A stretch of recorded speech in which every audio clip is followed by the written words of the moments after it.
Hi hello friends. இன்னும் கொஞ்ச நாள் போச்சு அப்படின்னா இந்த சிடி கேசட் அப்புறம் டெக்கு இது மாதிரி விஷயங்கள் எல்லாமே வந்து மறைஞ்சு காணாமல் போயிடும்.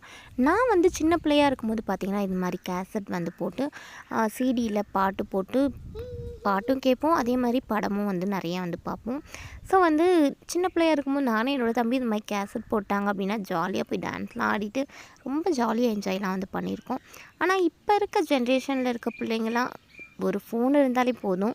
ஸோ அதுலேயே வந்து சாங் கேட்டுக்கலாம், வீடியோ பார்த்துக்கலாம், மூவி பார்த்துக்கலாம், எல்லாமே பண்ணிக்கலாம்.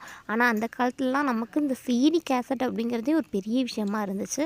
ஸோ அதெல்லாம் வந்து யோசிச்சு பார்க்கும்போது ரொம்ப வந்து ஒரு ஆசமான ஒரு நாட்களாக வந்து எனக்கு இருக்குது. ஸோ உங்களுக்கு எப்படி இருக்குதுன்னு சொல்லிட்டு சொல்லுங்கள். ஸோ அதே மாதிரி வந்து பார்த்திங்கன்னா உங்கள் வீட்டில் இது மாதிரி நீங்கள் சிடி போட்டு மூவிலாம் பார்த்து பார்த்து ரசிச்சிருக்கீங்களா? அதேமாதிரி சாங்லாம் கேட்டிருக்கீங்களான்னு சொல்லுங்கள். உங்களோட தலைமுறை வர பிள்ளைங்களுக்கு இதெல்லாம் காமிக்கணும்னு நீங்கள் நினைக்கிறீங்களான்னு சொல்லுங்கள். நான் என்னோடய பிள்ளைங்களுக்கு காமிக்கிறதுக்காக இதை எடுத்து வச்சுருக்கேன்.